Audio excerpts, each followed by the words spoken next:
Hello everyone, we're now here on day 16. Many of you have been with us since day one. Thank you. Our search and recovery team continued their efforts throughout the night and today, as always, and as we have stressed, this recovery is moving forward with great urgency as we work 24 hours a day on the pile to recover victims and bring closure to all of the families still waiting.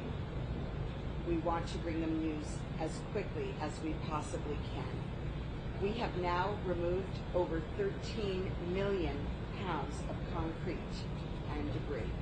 60 trucks a day are working. And since our last briefing, our first responders have uncovered an additional 18 victims. Excuse me, I stand corrected. We have now uncovered an additional 14 victims of this tragedy.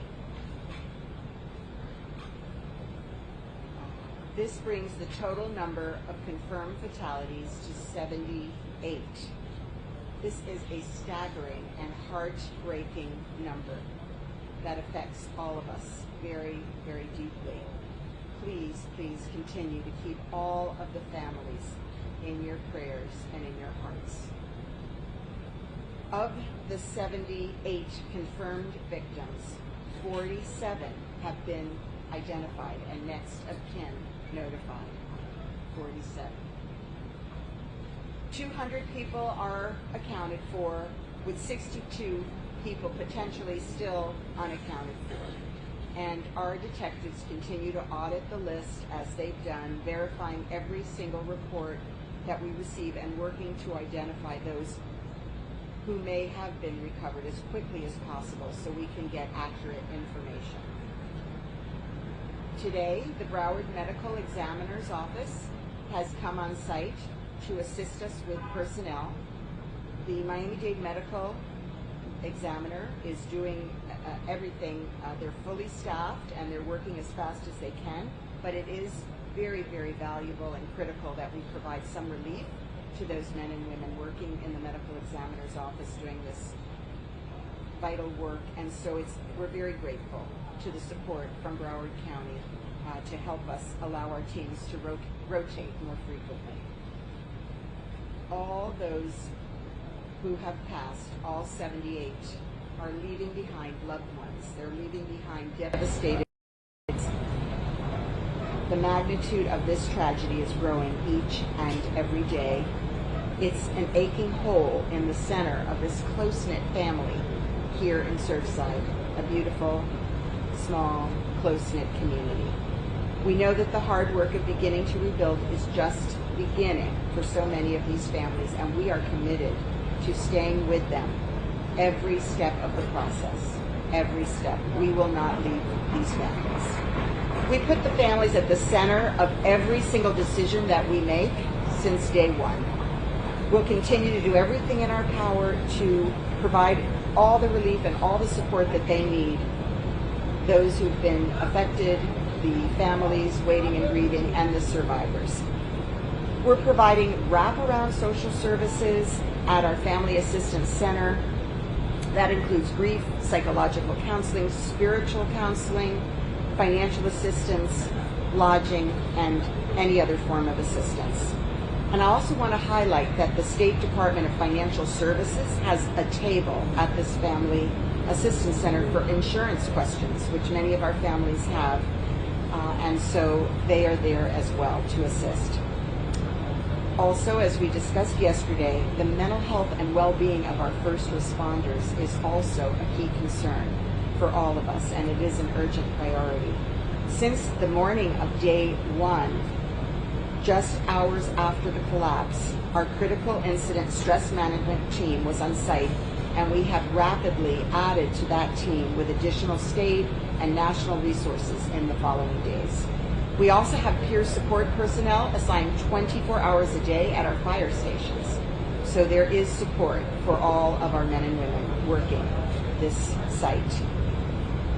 We know that there will be long-term impacts as well for those on the front lines following this tragedy, and our teams will continue to provide support to them as well. They have given so much of themselves in the past 2 weeks, and we know in the months and years ahead they will continue as well to experience impacts from what they've seen and done. I also want to thank the Small Business Administration for their incredibly hard work and their partnership in providing support to the local businesses and families that have had an impact from this tragedy. And through their outreach, there have already been 68 applications received, including 40 from the business community.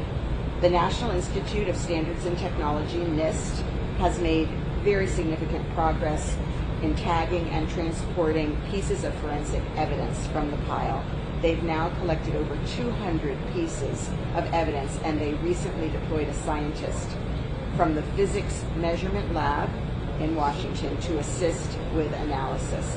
So please join me in continuing to pray for the families, those who have lost, those teams who haven't stopped since day one.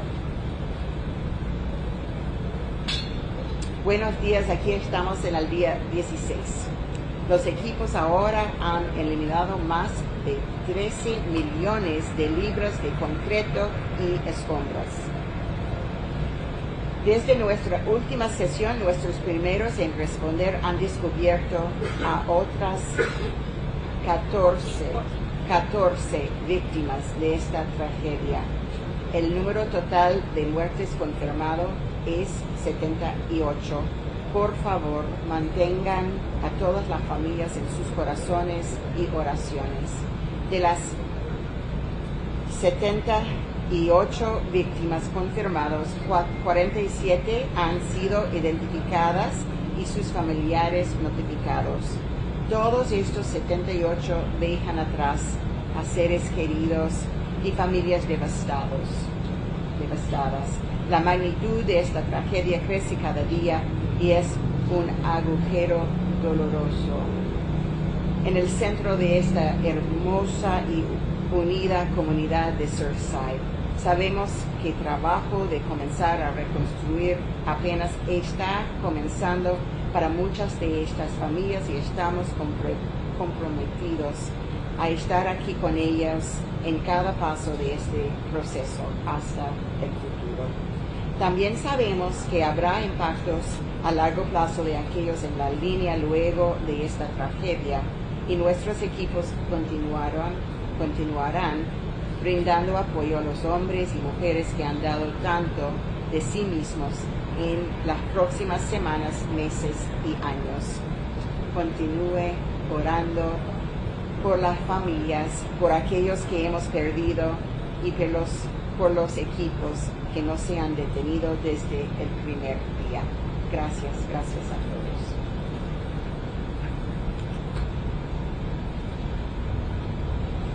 Thank you, Madam Mayor. Surfside Mayor Charles Burkett.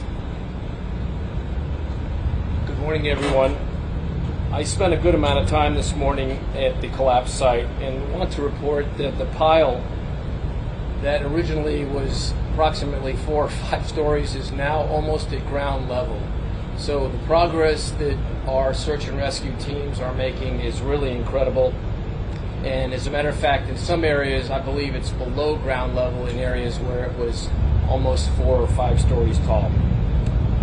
On another note, I had been asked often by the family members about whether we are finding personal items in the rubble and how those personal items are being addressed. I made it a point last night, to spend a good amount of time with the professionals who are accepting, identifying, labeling, categorizing, and storing all of the family's valuables, personal items, keepsakes, and other family treasures that have been found at the collapse site. They are using GPS technology to place the items found near the family's units so that we have a better idea to whom those items may belong. Those items are being guarded 24 hours a day. Everything you can imagine has been recovered and processed. This process will continue until every bit of debris is gone through. We owe a duty to the families, and I'm proud of the Dade County team within the police department who is undertaking this very, very important work. It means a lot to the families, and I'm glad it's being done like it's being done. Thank you. Thank you, Mr. Mayor. And our Creole translator, Leonel Ledebour.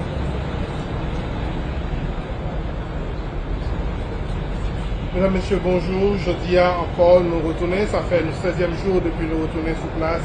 Et après des asnas, nous continuons à travailler 7 jours sur 7, 24 heures sur 24. Et gagner 13 millions de tonnes de débris qui déjà sortis sur ce site-là. Et depuis la dernière fois nous parlions, il y a 14 cas de décès que nous arrivés joindre qui est additionnel. Ça portait le nombre de décès à 78, 47 déjà identifiés, 200 personnes que nous déjà connaissons qui l'a toujours, et monde qui nous pouvons retrouver environ 62. L'équipe de recherche continue à travailler pour assurer que 62, ça effectivement, c'est des gens qui étaient dans le building, dans mon tomber. Nous continuons à demander pour tout le monde, continuer à prier pour l'équipe noire et puis prier pour la famille qui a fait face à un moment difficile. Ça. Et Broward County, il y a un médecin légiste avec toute l'équipe qui vient sur place, qui a travaillé avec l'équipe noire, qui fait que nous renforçons l'équipe là, il y a plus de travail et nous sommes capables de travailler plus vite. Et nous avons toute l'équipe nous là qui toujours continue à supporter nous, au logement, au assistance financière, au conseil sur le plan spirituel et à tous les niveaux, de sorte que nous sommes capables de traverser des moments difficiles. Ça. Pour le moment, nous avons dit que tout effort nous concentré sur aider les familles, parce que famille c'est déjà point central effort que nous avons mettez en œuvre pour le moment. Nous avons fait tout ça capable pour nous capables d'apporter à la fois support et encouragement et soulagement à eux-mêmes. Merci en bien. Thank you, Mr. Ledebour. And we're going to start the questions and answers, and as usual, customary, we're going to go ahead and raise our hand. Wait, excuse me, till you're called upon. And we have Miami-Dade Fire Chief here, Alan Kaminsky, as well, and Miami-Dade Police Department Director, Freddie Ramirez. We'll start with the gentleman here in the corner. We've heard and you've talked about the importance of emotional support for the people working at Ohio. I know the clergy's been there, chaplain's been there. Do they also pick each other up? Can you describe how they're working with each other to support each other as they work? Yes, our mental health is critical. You know, obviously the stress that we're encountering, the hours, the efforts, you know, that all the firefighters, first responders are putting in, you know, it's essential. And part of that is communicating, talking. And yes, one of the most uplifting is communicating amongst each other and just, you know, discussing situations, things they're encountering. You know, it's important for us to be open and talk, not to keep things in. You know, as well as having all our different staff and personnel and professionals as well to assist. But definitely the interaction amongst each other is critical as well. We're going to go here and then follow it up with you, sir. Chief Kaminsky, this question is also for you. I have heard reports that a frontline worker was injured through the greater machinery. Can you confirm that over the past 24 hours? Yes, over the past 24 hours, we did have two individuals, you know, that were injured. One was cardiac in nature and was transported to the hospital and is in stable condition. The other individual was one of the task force members, which was received a laceration. Did require some sutures, but is stable and doing as well, all right as well. Thank you, sir. This is also for you. I know that there's been a lot of talk about folks being found in bed, but I'm wondering if you might be able to describe where the latest people were found, and also if there's any indication that there were people perhaps in stairwells or trying to get to the elevator to sort of, you know, show what the last moments might have been for these people's lives. Well, we're definitely locating victims all throughout the rubble pile. We do focus because of the time frame, you know, what occurred in regards to the dispatch, how we arrived, individuals possibly exiting through stairwells. So that's always our primary focus. So obviously in this type of collapse, it's been extremely difficult just locating that stairwell, that area where we, you know, would hopefully find survivors at that time, and now where we're continuing searching, you know, in a recovery method, as well as bedrooms, you know, due to that time frame when we're doing our search, you know, that's kind of the process. So when we feel we locate an area in that particular apartment or whichever, you know, based on the schematics, based on the floor plan, that's how we would, you know, do our search in regards to trying to locate the bedroom for the greatest, you know, So the last possible 14 location. people, can you elaborate a little bit more about where you might have found them? I couldn't be specific where they were located. Obviously we're communicating with the family in different aspects as well. But those are just key aspects that we look for when we're going throughout the search. Final follow-up on that. Around what floor level do you think these folks were found? Well, as I mentioned, the rubble pile is still at all different levels. So I know we're in certain areas as low as floor 2, and we're still in certain areas at floor 5. So somewhere in that particular area. Anna, Yes, Erica, in Spanish, if you could explain the process that you're in now, because we have seen heavy machinery, maquinaria pesada, and backhoes, excavadoras, and some people worry about what that means for any possible remains. Could you explain how that, just basically, obviously, the nature, how that works? Bueno, claro que sí, en este momento estamos utilizando esta maquinaria pesada y también maquinaria liviana para surtir estos escombros que quedan. Lo que estamos usando la maquinaria pesada, con mucha precisión sabemos en qué áreas estamos buscando y en qué áreas debemos utilizar maquinaria pesada. Los escombros que están en este momento los han dividido en varias partes y la maquinaria pesada se está utilizando especialmente en esas partes donde sabemos que tal vez ya no hay víctimas. This is for the police director. I know the fire chief spoke about injuries. We had heard also a Miami-Dade officer potentially hit by machinery. Could you speak to that? And also, Mayor, if you could clarify, we have some family members asking us, how will we be notified? What is the process? Just trying to prepare, if you could speak to that after. Absolutely, yes. Unfortunately, one of our officers got his foot run over on one of the traffic posts. He was transported to the hospital. I spoke to him yesterday right after it happened. I spoke to him last night and his wife. They're in good spirits. He's just frustrated that he can't be here to contribute, but we have all the support behind him, and I ask the community as well to pray for him and his family. He's going to be okay, but everybody here is working very hard. And that was machinery? No, it was a vehicle. It was a truck. Oh, absolutely. And in terms of your second question, we have a very strong systematic approach in which we notify the families. Our detectives, our homicide detectives, notify the families in person.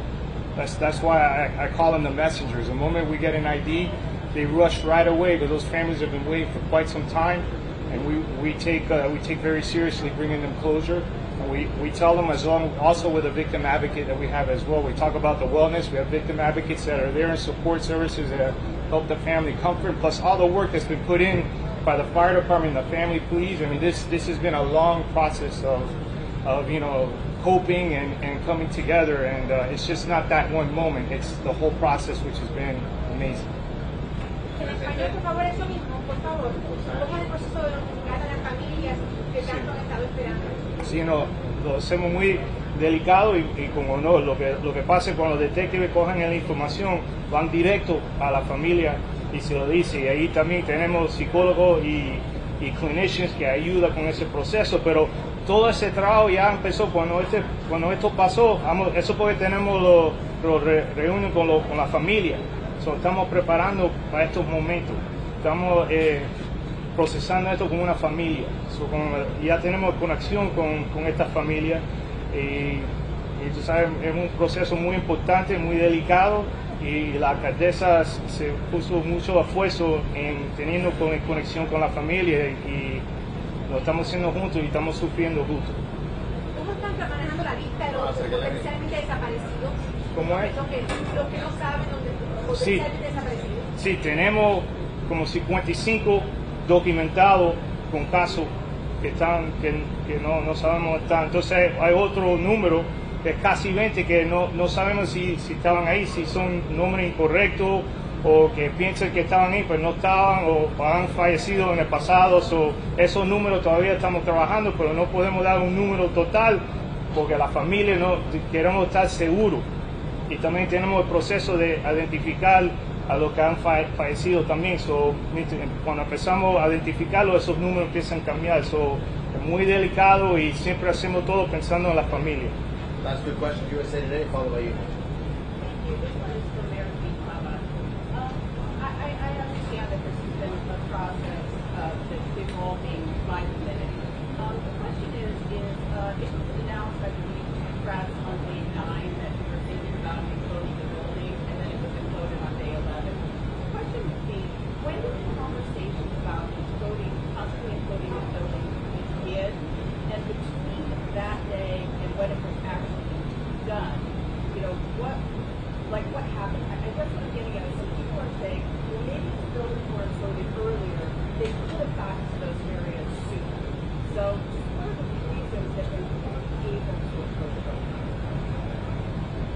think from the very beginning, there was concern about the stability of that front tower. So the engineers were investigating and considering every option, and at that time, we did not know of the rapid implosion method, and so it was considered that it would take, you heard it, weeks to accomplish. So we continued our search while we also continued exploring the demolition. When we did not learn of this rapid demolition method until right after I announced here at a press event that it was going to take weeks. So the engineers had been meeting right after that with the company that was capable of doing this, and when they were satisfied that this would be safe and a good alternative, we proceeded with all due haste to get it done. So the initial conversations about imploding the building, when did those begin? On what day? You know, like I say, it was always part of the equation. As to exactly when it was decided that very night, and then the work commenced immediately.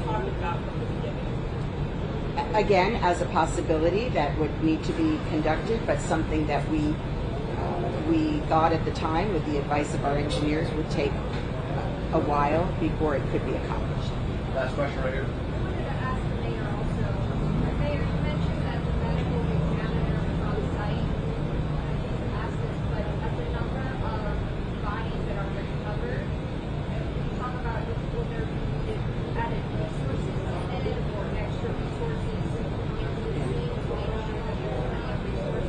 Well, first let me be clear, there's always been staff from the medical examiner's office on site.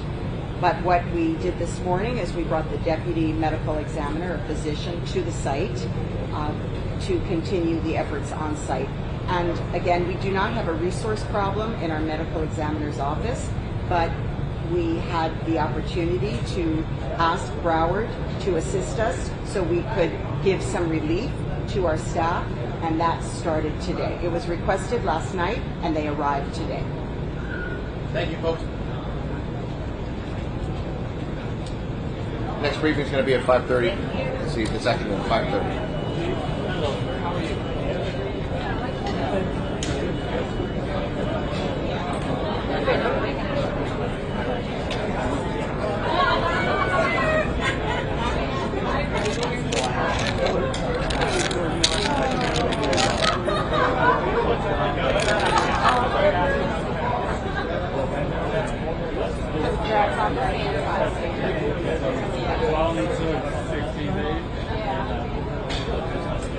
You don't seem very excited about this. You don't seem very excited.